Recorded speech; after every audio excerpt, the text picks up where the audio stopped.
So I recently went and saw Aquaman and the Lost Kingdom in theaters. It just came out in December. It's hard to believe we're already in February. Man, this year is also starting to go by fast.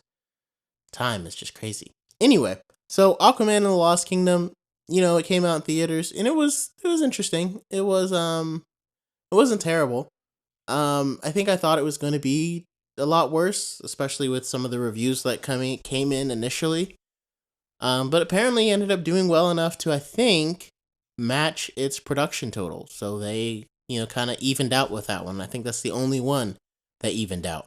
I still think Blue Beetle was far better, and it's a shame that it, had to do so poorly with the strikes going on, with the DC's brand just like flailing and falling and dying.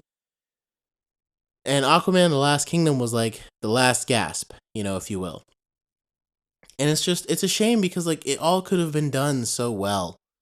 Like I talk about this a lot before about like where the DCEU could have been and how like, if Aquaman had just come out with Wonder Woman before Justice League and Wonder Woman never appeared in Batman vs Superman and the Justice League was formed because they had the mother boxes, that was just so clean and it takes out so much unnecessary exposition and trying to force their team in together, and it would have worked so incredibly well. But now here we are. The DCEU failed and just kind of dead. So I mean, I this movie feels like a movie that didn't really have to happen. I think it's just because Aquaman made $1 billion. They were like, well, we gotta follow it up somehow. And it wasn't terrible. I kind of had a feeling that Kordax was like kind of the villain, but like the villain was also was mainly Black Manta. So like I said, all of that kind of like goes into it. It's just hard to really describe because it feels like not that much happened. It was kind of exciting to watch. I'll watch it again at home. It's like compared to the Flash, like my favorite thing about the Flash was seeing Michael Keaton in action. Like that was the best scene. Seeing him in action, seeing him defeat those guys as Batman because he actually was a pretty good Batman. I rewatched the Batman films just so I could watch the Flash and like really have an appreciation for him coming back. For Aquaman, The Last Kingdom, it's like, it was kind of cool having like the buddy cop thing, him and Orm, trying to solve what happened and all this stuff and the Orichalcum. It's so hard to get excited about DC stuff nowadays. It's so hard. They've made it so difficult. Um, all these movies were doomed to fail because of the DCU.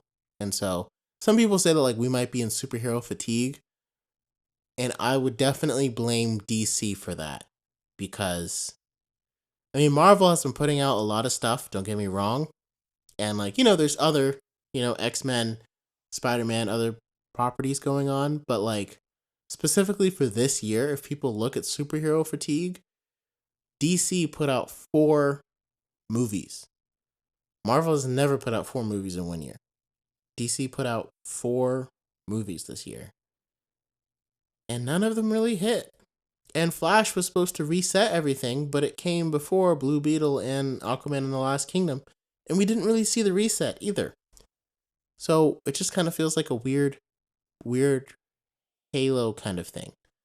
I think like if I was doing like Aquaman 2, because I think the way that they blended the villains of Ocean Master and Black Manta in the first Aquaman worked out great. I think the plot and everything of the first Aquaman was absolutely fire. Like it was perfect and it would have worked really well before Justice League. And I think, like I said, my theory is that's why Zack Snyder's Justice League was so much well received because a lot of those people had seen Aquaman.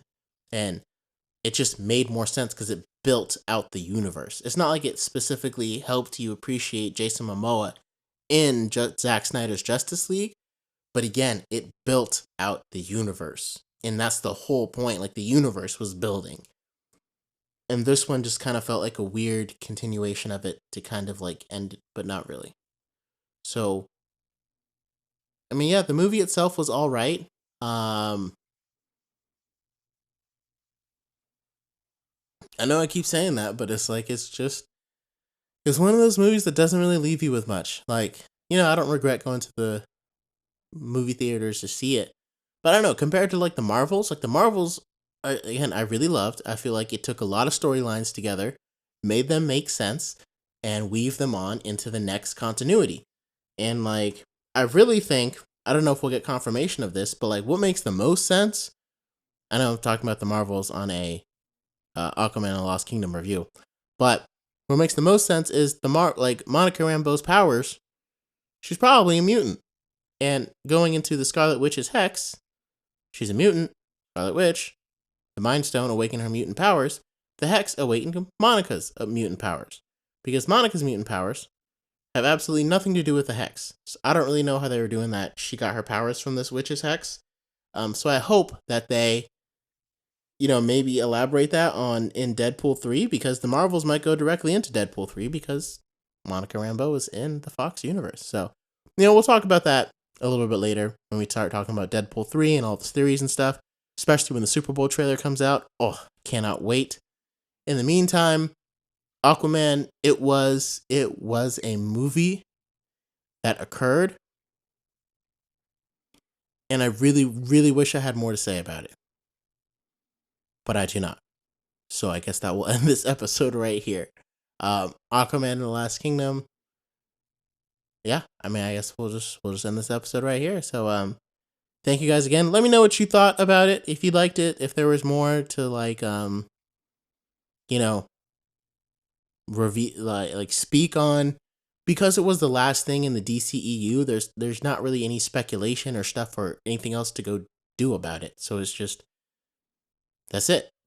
So let us know what you thought, and until next time.